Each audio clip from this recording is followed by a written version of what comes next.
Today you're going to learn 5 steps to stopping claustrophobia. Do you get stressed out when you're in a small space?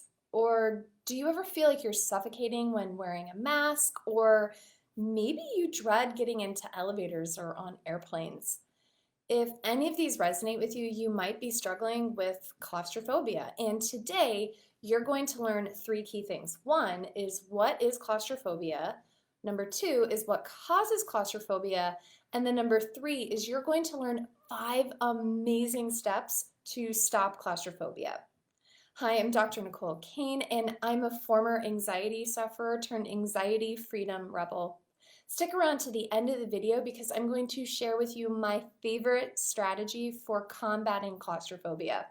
So let's get started. If you have claustrophobia, you may find yourself anxious in airplanes, wearing face coverings like a mask, being in crowded spaces or small windowless rooms, or maybe even wearing tight clothing or like a choker may cause a huge amount of feeling trapped, anxious, or panicky. My claustrophobia started years ago when I went into a bathroom on vacation and the mechanism in the lock got stuck for just a minute, but it was enough time for the danger signals to go off into my brain, and it decided that small space equals death. And so why did this happen? Because obviously nothing terrible came from that extra minute in the bathroom. And so the question is why did my body decide to panic when that door wouldn't open for just an extra couple of minutes? It required a little extra jiggling, but my body was like, nope, the world is ending. And ever since then, my body would go into panic anytime that I would go into a small space, like a small bathroom, and I would catch myself going in and looking and seeing if there's ceiling tiles so that I could climb out if I needed to. Or I wouldn't want to lock the door and I'd ask someone to stand outside of the door just in case the lock got broken. Does any of this resonate with you? The good news is that I was able to get to the bottom of my claustrophobia, and I use these 5 steps I'm going to share with you to help send the claustrophobia backstage. So what's happening with claustrophobia? Number 1 is that your body is naturally designed to go into alert if there's anything potentially risky going on.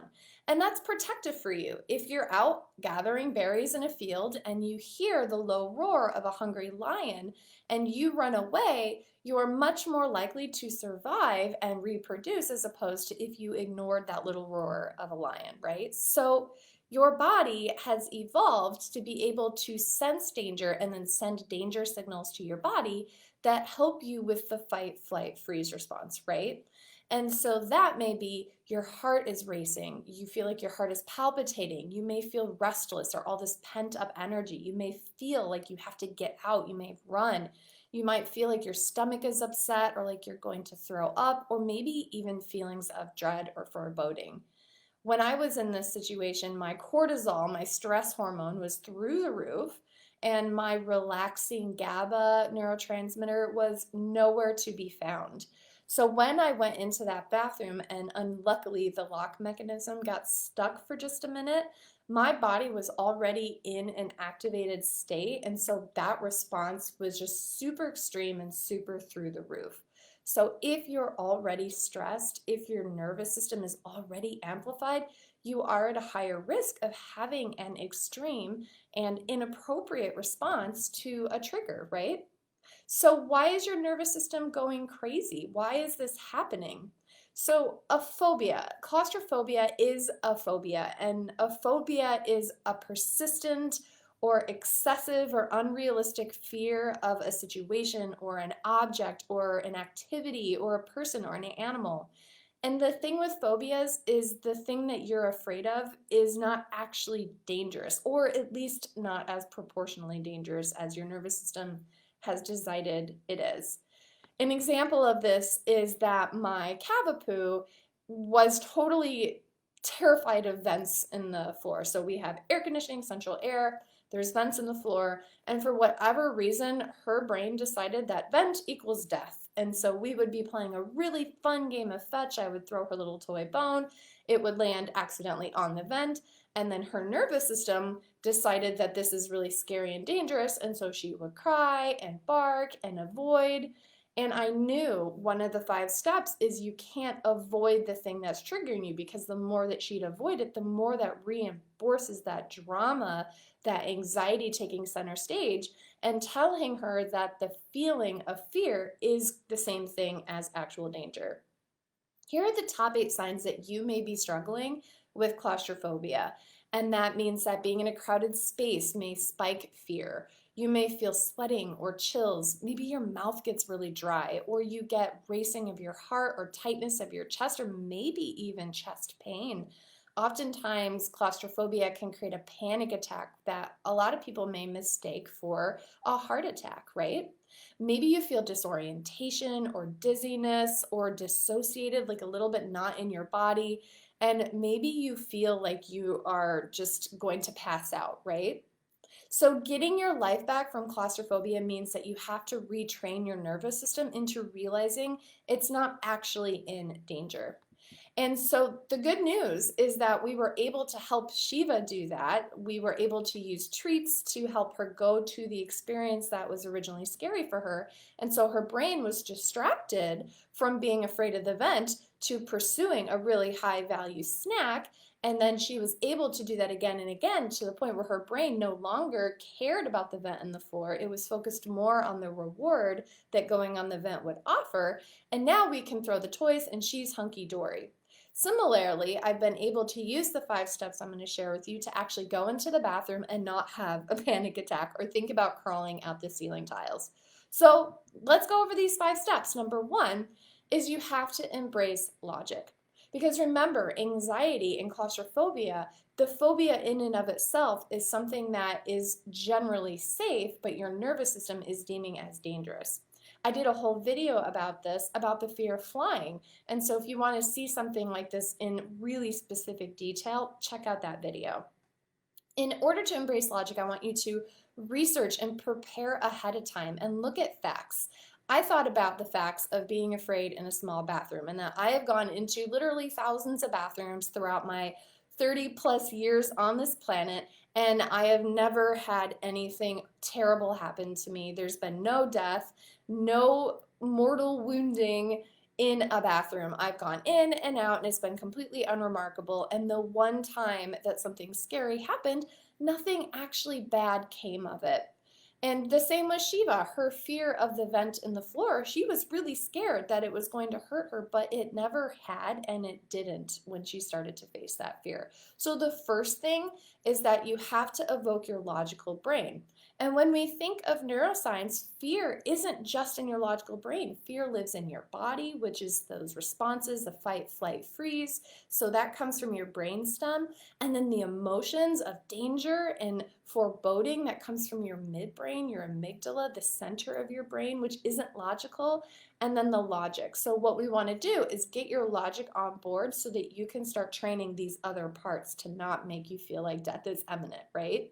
And then to not engage in the drama. That's the second step, is that your anxious parts want to control an uncontrollable situation with their own flavor of behavior. Like my anxious parts is I hyperanalyze everything, I get hyper vigilant, I need to try to control, and that just makes everything worse, right? And so your best weapon against anxiety is to not engage in the drama. And that means that you don't engage in the brain's worries and you don't let yourself fall into those old habits. It's just like if Shiva would go to that vent and whine and cry, and I always get the bone off of the vent for her, she will always continue to do that because that behavior has worked to reduce her stress. And right now, when you get into a small space and your body panics, it's not helping you. It's actually making the process more miserable for you. So you have to force yourself to not care. You have to force yourself to ignore and distract. So when I get on an elevator, I don't really love elevators, but I ride them every single time that I can because I have to prove to myself that even if on that teeny tiny rare chance the elevator gets stuck, that I will not die.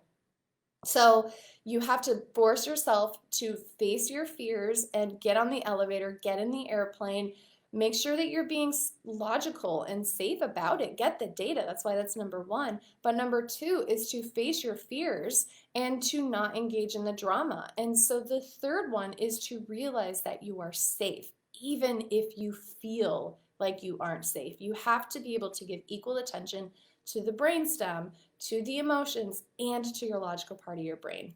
And then the fourth step is to make a panic pack or a claustrophobia kit, which is something that I love to use. And so if I were to get stuck on an elevator, I may have, if I'm preparing ahead of time, I will have my panic pack, I'll have my kit. And so things that you might keep in your kit would be things that would help with the stress and the anxiety. So you can blow bubbles, and blowing bubbles is a way to slow the exhale, to slow the breath, which will slow that nervous system response.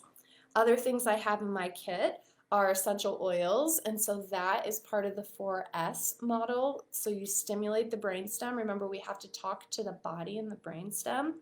Other things I have in my kit is you might want an extra battery pack for your phone, and then I have headphones and earplugs, and then something else that I have is Calm on Command, and this is a supplement that I love, and it's a game changer for me, and so I'll tell you more about that.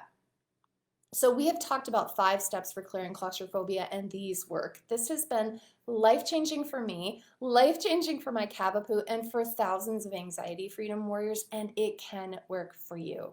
You just have to make the effort again and again and again, and the way that you wire your brain is the way that it will ultimately start to fire. So in conclusion, my loves, I want you to know that fear does not mean danger, that your body is trying to protect you by making you afraid, but it's taken center stage. And now it's time for you to reclaim your rightful place as the star of your life show. So practice the 5 tips we went over today and learn how to overcome claustrophobia. And as promised, I wanted to share with you Calm on Command. It's my favorite resource for sending anxiety backstage quickly, because sometimes this emotional part of your brain and the brainstem are in such a state of fight and flight. Like when I got locked in the bathroom, my nervous system was already in such a state of fight or flight that my body and my mind weren't as receptive to the other steps that I taught you about today. And so I love Calm on Command. It actually will reduce the likelihood of future panic and anxiety after it's been established for 6 weeks. And you can take it if you feel like you're going to have a panic attack or you're going to enter a situation that could be potentially triggering for you. I'll put the information in the show notes if that would be valuable for you. Check it out. And as always, we're here for you if you like the video and if claustrophobia is something that you're working to overcome, and if there's anyone in your life that you feel would benefit from this information. If you could hit the like button, that empowers the algorithm to make our videos viewable so other people can benefit from the material. And if you have a hankering, hit the share button, because you never know who might be dealing with claustrophobia who's just not talking about it.